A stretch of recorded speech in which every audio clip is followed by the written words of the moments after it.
Materi selanjutnya yaitu potensial listrik. Nah, masih semangat ya adik-adik, harus semangat ya karena materi listrik statis kita masih sampai kapasitor, oke? Nah, jangan lupa buku catatannya dan pena. Setelah sambil mendengarkan kakak menjelaskan, nanti boleh dicatat dan kalau misalnya ada yang terlalu cepat bisa di-pause dulu ya, oke?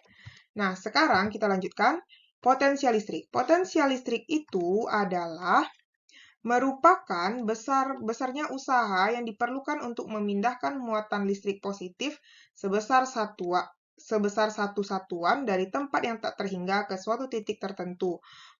Potensial listrik dapat pula diartikan sebagai energi potensial listrik per satuan muatan penguji. Nah, jadi itu penjelasan dari potensial listrik ya.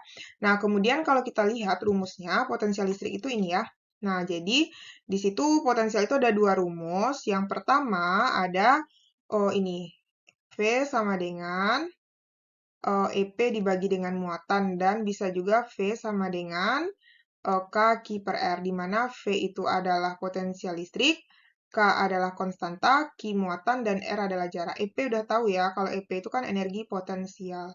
Oke, nanti kalau misalnya untuk mencari nanti sigma F-nya, sigma V-nya, sigma energi potensial, itu bisa kita menggunakan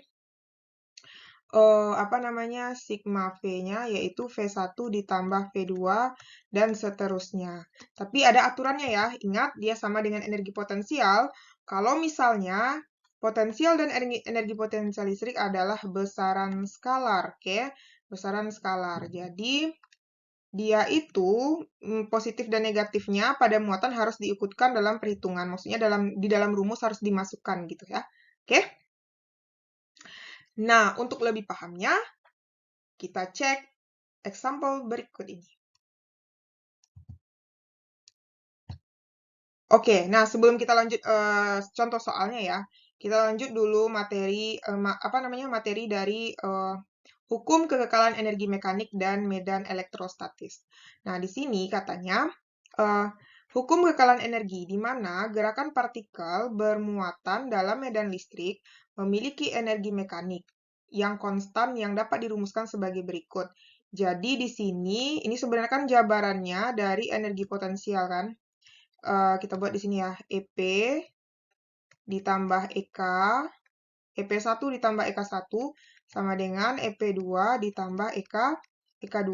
Jadi energi mekanik ya, EM1 sama dengan EM2 gitu. Jadi, apa namanya, kalau dijabarkan ini jadinya, muatan dikali V1, karena muatan ini kan dia bergerak ya, berarti kalau dia bergerak, dia memiliki kecepatan. Energi potensialnya nggak mungkin MGH, jadi kita ganti menjadi energi potensial listrik ya. Kan kita udah belajar sebelumnya, energi potensial listrik itu bisa dia Q kali V. Oke? Nah, jadi ini jabarannya ya. Ini adalah V1 kecepatan. Jadi V di sini, ini adalah kecepatan. Oke? Kecepatan. Sedangkan V di sini adalah potensial. Jadi bedanya potensial itu V besar, kalau kecepatan itu V kecil. Ini satuannya adalah volt, ini adalah satuannya meter per second. Paham ya? Nah, kemudian baru kita lanjut example-nya ya. Kita lanjut example-nya di sini tentang potensial listrik. Oke, katanya gini, perhatikan gambar di samping. Bola berongga memiliki muatan listrik, berarti diketahui itu adalah muatan Q ya. Q sama dengan 2 kali 10 pangkat min 19 Coulomb. Jika konstanta Coulomb, berarti itu K ya, 9 kali 10 pangkat 9 Newton meter kuadrat per C kuadrat. Potensial listrik yang dialami di titik P berjarak 6 cm dari pusat. Berarti dari pusat ini jaraknya adalah 6 cm. Otomatis ini adalah R-nya ya. R-nya 6 cm. Kita jadikan ke meter 6 kali 10 pangkat min 2 meter. Adalah, berarti yang ditanya itu adalah V di P. Nah, karena di sini muatannya positif, berarti positif aja kita nggak dikasih tahu, berarti kita anggap positif muatannya ya. Nah, berarti kita buat karena potensial di P, berarti rumusnya itu adalah K Q per R, ya. R-nya R, RP. Nah, K itu kan 9 kali 10 pangkat 9. Q itu adalah 2 kali 10 pangkat min 19. Nah, R itu yang mana? Berarti 6 kali 10 pangkat min 2, ya kan? Jadi ini bisa dicoret. Ini habis, ini sisa, habis ya. Ini sisa min 17. Terus ini bisa lagi dibagi nih. Bagi 2, 3, ini habis. Ini 1 kan. Ini bagi 3, 1, ini bagi 3, 3. Jadinya dapat di sini adalah, berarti ini 9 sama 17, 3 kali 10 pangkat min 8 ya. Nah, jadi dapat hasilnya itu adalah V di titik P adalah 3 kali 10 pangkat min 8. Satuannya apa? Volt ya. Oke. Jadi jawabannya adalah yang D. Nah, paham ya adik-adik? Kalau adik-adik punya pertanyaan, boleh komen di kolom komentar. Kita lanjut. Nah, ini soal selanjutnya. Sekarang, karena kita tahu ya, potensial itu kan besaran skalar. Berarti kita tidak mementingkan gimana bentuk arahnya. Yang jelas kita tahu jaraknya seperti apa gitu ya. Jadi di sini perhatikan gambar di samping. Tentukan besar potensial listrik yang dialami titik C. Ingat ya, kita fokusnya ke siapa yang ditanya. Berarti ini titik C. Berarti otomatis di sini nanti ada, kita anggap ini muatan 1 ya. Ini Q1. Ini adalah Q2. Berarti nanti kita misalkan ini adalah R1 dan ini adalah R2.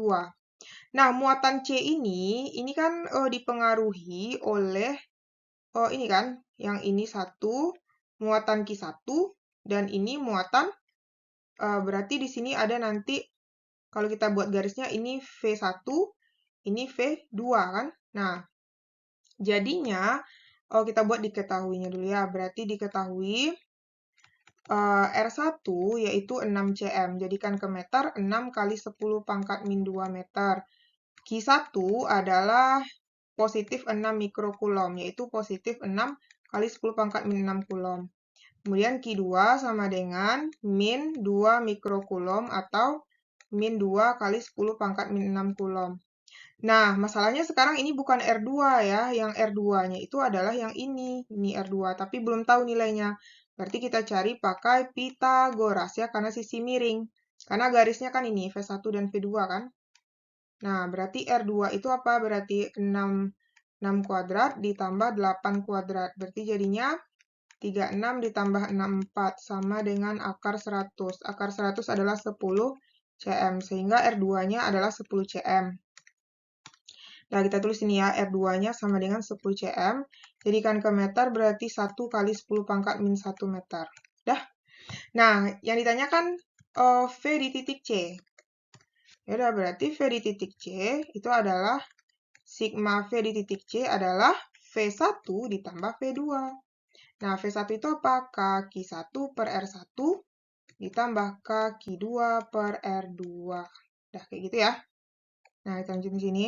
Berarti jadinya sigma V di titik C itu K9 kali 10 pangkat 9. Q1 itu adalah positif kan, 6 kali 10 pangkat min 6 per R1.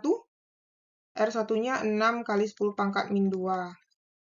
Ditambah 9 kali 10 pangkat 9. Q2-nya negatif ya, berarti min, masukin min 2 kali 10 pangkat min 6. Per R-nya, R2-nya adalah 1 kali 10 pangkat min 1. Ini boleh dicoret, habis, ini min 4, ya kan? Coret-coret nih habis. Terus, ini coret, ini sisa min 5. Yaudah, berarti ini jadinya 9 kali 10 pangkat 5. Karena ini ada min ya, berarti jadinya dikurang. Ini kan berapa nih? Ini 2 kan? 9 kali 2, 18. Karena ini ada min nih. Ya kan, 2, jadinya ini kan kakak lingkar ya. Berarti min 2. Jadinya itu adalah min 18 kali 10 pangkat. Ini berarti min 4 ya. Kok min 4? Ya, min 4 aja, bukan min 4. Ya kan? Nah, jadi ini kan nggak boleh dijumlahin karena pangkatnya beda. Kita jadikan ini pangkat 4. Ini 10 kali 10 pangkat 4. Dikurang 18 kali 10 pangkat 4. Nah, jadinya ini adalah 72 kan? 72. Ya kan? 72 kali 10 pangkat 4. Satuannya apa? Satuannya adalah volt. Udah, itu dia. Oke? Oke, paham ya? Semoga adik-adik bisa memahami pelajaran yang kakak jelaskan. Tapi jangan lupa ya, harus dicatat. Oke? Nah, untuk latihannya, silakan adik-adik kerjakan soal berikut ini. Atau sama-sama kita buat diketahuinya ya. Di sini katanya titik A dan B berjarak 9 cm. Jadi titik A kalau kita gambar, diketahui titik A, misalnya ini titik A, ini titik B. Dia berjarak 9 cm. Berarti ini 9 cm. Kemudian titik C berjarak 3 cm dari A. Berarti di sini titik C. Berarti artinya ini 3 cm. Otomatis ini sisanya adalah 6 cm ya. Kemudian titik A diberi muatan sebesar, berarti QA. QA itu adalah positif 5 mikrokulom. Dan B sebesar 10, berarti QB itu adalah positif 10 mikrokulom. Apabila K itu nilainya adalah K sama dengan 9 kali 10 pangkat 9, potensial di titik C. Berarti yang ditanya itu adalah V di titik C. Berarti sigma VC ya. Sigma VC. Sigma VC. Nah, berarti di sini V di titik C ini, kalau kita buat diketahuinya, nah, atau kalau misalnya adik-adik yang bisa mencari, boleh di-pause dulu, nanti lihat terakhirnya kan berapa dapat isinya gitu. Berarti V di titik C itu, sigma VC sama dengan VA ditambah dengan VB gitu ya. Nah, jadi kan kita tahu nih, ini RA. Ini adalah RB. Nah, kita udah punya K. RA kita rubah, ini kan 3 cm, kita rubah ke 3 kali 10 pangkat min 2 meter. RB juga kita rubah jadi 6 cm, dari 6 cm ke 6 kali 10 pangkat min 2 meter. Terus QA sama dengan positif 5 mikrokulom, jadi positif 5 kali 10 pangkat min 6 kulom. Terus QB sama dengan positif 10 mikrokulom, jadi positif 10 kali 10 pangkat min 6 kulom. Nah, yaudah berarti nanti tinggal diganti di sini ya. Berarti VA itu rumusnya apa? K QA per RA. Ditambah K QB per RB. Yaudah, berarti kan tinggal masukkan aja lagi ya. Nah, nanti silakan adik-adik cari ya berapa dapat hasilnya. Nanti kalau udah dapat boleh komen di kolom komentar. Nanti kita diskusikan ya, benar atau tidak jawabannya. Nah, jadi jangan lupa dicatat ya. Terus ini, karena dia positif berarti nggak ada nanti pengurangan ya. Oke, paham ya? Nah, kalau begitu, kalau paham atau kalau punya pertanyaan boleh komen di kolom komentar. Nah, untuk video selanjutnya, tentu kan masih ada materi selanjutnya. Boleh nanti adik-adik klik link video berikut ini.